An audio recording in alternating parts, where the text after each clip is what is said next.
guys, it is Friday for me. I think it's going to be Saturday for you guys. I've been trying to get ahead and get videos ready and stuff, but we had the issue where I had the gas leak and basically I had to stay out of the garage for a little bit. So today, I'm going to try and film a couple videos. What we're going to look at today is an ancient sharpening accessory that if you freehand sharpen on water stones, you're going to want. So you guys know what time it is. Turn down the volume. Here comes the music.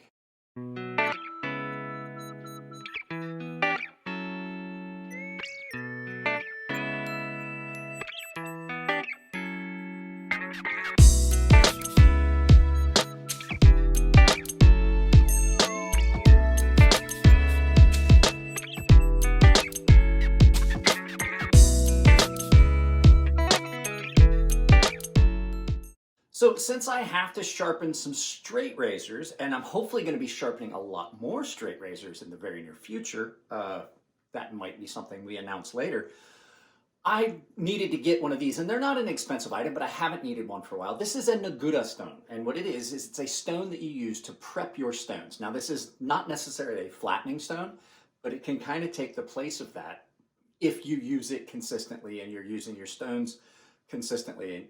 But what this is a stone that allows you to get your stones ready to cut way, way faster. So since I was thinking about this, and Carlos is the one that I've been talking with, go check out DCS. Carlos over at Daily Carry Solutions. There's his logo in the back. Because we've been talking about straight razors. I'm going to sharpen a couple straight razors for him.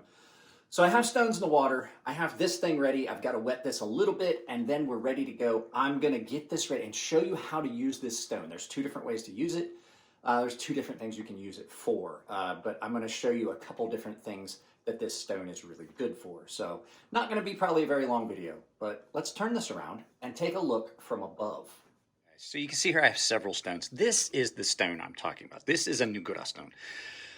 So what you do with this is you use it on the surface of these stones. It's a very fine stone, and it helps break down the stone here and allow you to build a slurry. So what you start with is a little bit of a finer slurry as this slurry builds up. Now the slurry is the stone breaking down. Now you guys, I think I've done a bunch of things about this using water stones. This is an actual flattening stone. It's a lapping stone, and you use this on water stones to flatten. As you can see, this one needs to be flattened, and I have it prepped.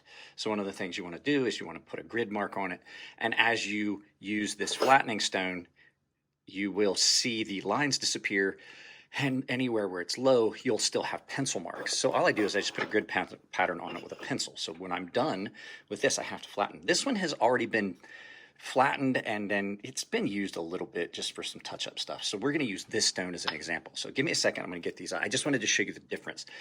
If your stone is very dished, or if you've used your stones, water stones for knives, and you have deep grooves in it, this is not going to be able to flatten your stone. You're going to need an actual flattening stone. These are not that expensive. A lot of times when you buy water stones, they come with it. This is a King 1000 grit stone. I actually did drop this yesterday, as you can see, and knock the corners off of it. So I am going to have to go back and knock some of these chips off. You can see there's some chips and stuff. You don't want that if you're going to sharpen some straight razors. Typically what I'll do is I'll just take this and I'll just work those off. But that's not what we're going to do right now, because I don't want to make that big of a mess in this video. So let me move all this stuff, and we're going to focus on this stone and this stone. I do have this glass plate here with a lip to keep the mess to a minimum. But you can see these stones are fairly well saturated, but you're gonna still want to make sure you have a proper amount of water on them to do this process. So what you're gonna do is, I mean, it's really, really simple. This will somewhat flatten this stone. So if there's some inconsistencies, it will take it down. But you're just gonna rub this stone back and forth gently until you see it has built up that mud. And what happens is these stones, while they do cut, the stone does do some cutting, the majority of the cutting is done by this mud, this slurry that you see that's forming on the top. Now, there's a couple ways to do this. You can just use a flattening stone to break this down and bring this mud up off of the stone with the flattening stone. So if you're going to flatten your stones anyway, you can do that. But if you have stones that don't need flattened, you don't need to take that much material off. So what this gives you is this gives you an initial cutting matrix. Because like I said, the stone doesn't do a lot of actual cutting. At first it does, but then as it builds this mud, the mud is what gets in between and it amplifies the cutting. And that's why when you're using water stones, you should never wipe this off. You should just keep it wet. So as you're using this and it gets black and it gets nasty and you see this mud is forming, a lot of people will just try to just like, oh, I need to wipe that off so it's out of my way. No, if you're working backwards, you're making it more difficult on yourself by cleaning it off. So all you have to do, you can get one of these and it doesn't take off very much material because this is significantly softer than this stone. So when you're doing it, you're adding this basically as a layer that's going to do a lot of the cutting until the mud and stuff builds up. And there is some of this other stone that's in here that is now part of that mud. Now I basically have wasted a little bit of this stone, but these things are not that expensive. I think they're like 10 or 12 bucks. It's not actually sharpening with this. This is a treatment stone, if anything. So you don't have to flatten this. You don't have to take care of it. If you break it, you just use a part of it.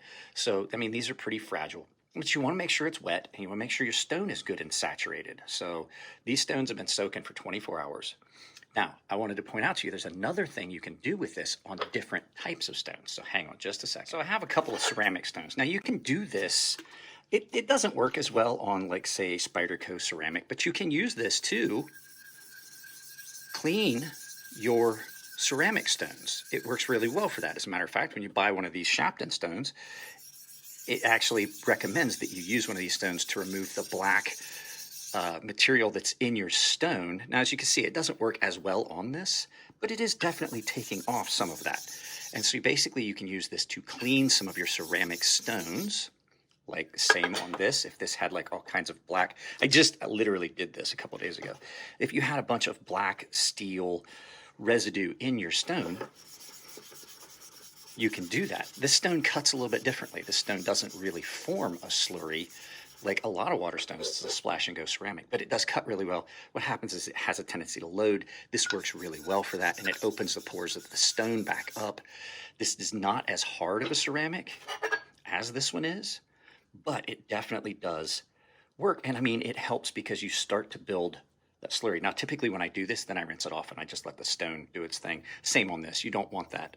This is coarser actually than the surface of this stone. I'm just 100% using this like a little magic eraser to clean out any metal that's in the pores of this. Sometimes it takes a little bit longer, but you can also do that with, you know, just a green wipey rag and some Comet or Ajax, but it does. Hang on, let's see here.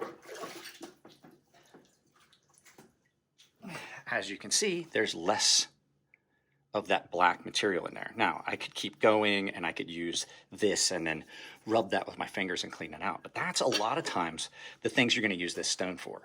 And it does come in very handy. It's going to save you a lot of time. If you're using this consistently throughout your sharpening, like once every other knife, you're just running this across your stone, you're going to save yourself having to take the time to actually clean out your, use an actual flattening stone, which takes off a lot more material. The other thing is you can't use this on these two. This is not what you're going to use for flattening this.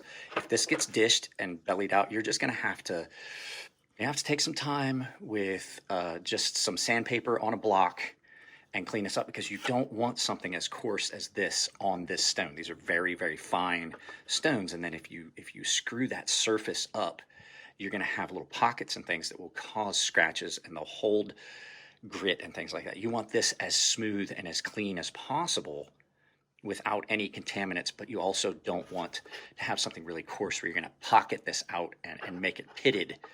It's fine on some coarser stones, but not on something as fine as like a 12,000, 15,000, 20, 30,000 grit stone. This thing feels like it's perfectly smooth, so you really don't want to be doing that. So this is nowhere near as aggressive as this, and allows you to clean that out. So just one of those little things that if you use some of these type of stones, Naniwa, Chaucera stones, any of these, the water stones, like I use they're called composite stones, which is basically, it's the same stuff that's in a natural stone, but it comes from the cutting. Japanese natural stones, which I have that are locked up in the house, which are really expensive, and things like that. It's the same basic a Chaucer stone is the same basic grit compound from those stones. It's just in a different matrix. So you can use this to help maintain those stones, to build the slurry that you want so they cut better and things like that. So just something I thought I would show you, just a nice little Nagura stone. I will put a link to this in the description below. I'll put an affiliate link to this down below. So if you do have water stones, you can use these. And these things last a while. I mean, they don't last as long as, say, an actual water stone, but they definitely last long enough that you're going to get your money's worth out of it if you're using it. The last one I had, I used it until it got real thin and it cracked, and then I used it even then until just there was nothing left, until it was just paper. So there you go, a nice little ancient accessory that has been around for hundreds and hundreds of years if you're using Japanese water stones. Let's turn this back around and do some final thoughts. So you saw, guys, that helps you prep your stone. So like I said, from the top down, the stone itself is not actually what's doing the cutting in a lot of water stones. Ceramic stones are a little bit different. Like I said, you're just using them, basically the Nagura stone, which is over there, to clean out the pores of the stone and clean off the black stuff that you don't want sitting on a really expensive stone. So it comes in really useful to help you build that slurry or that mud that actually does the cutting. So not considering this a tutorial, I'm going to show this to everyone because I'm not showing actual sharpening techniques. But, guys, a little bit of Saturday content. If you like the videos, give them a thumbs up. If you don't like them, give them a thumbs down. But tell me why. I can't change the content if you don't tell me what you don't like. I'm working on getting rid of the echo. I've done a couple things, and I figured a couple things out in the audio editing that helps. So hopefully the content is a little bit clearer and a little bit better for you guys. If you want to support the channel, it's as simple as what I did with Carlos's channel. Just share the channel with people you think would like it. Liking, sharing, subscribing is the best way to help out a channel because it pushes us up the algorithm. Other ways you can help, I have down in the description down below, I have a link to my Join tab, which gets you into my memberships, early access to videos, exclusive content, exclusive giveaways, premium tier sharpening tutorial series, and you save $5 per knife when I sharpen them for you through my sharpening service. Which is also got the contact is down below. Other ways, I have affiliate links down below. Anything you click on, I get credit for it. Doesn't cost you anything at checkout. If you're on Amazon using my affiliates, it doesn't even matter if you buy deodorant through the link and it's not what you clicked on, I still get credit. The final way is I have a merchandise store at Ember Shirt Co. I've set up a coupon code that saves you 10% anywhere on Ember Shirt Co. And that coupon code is CrazySharp, all one word, capital C, capital S, CrazySharp, all one word. Guys, I love you all. Keep it clean in the comments section. If it's your birthday, happy birthday, and I will see you in the next video.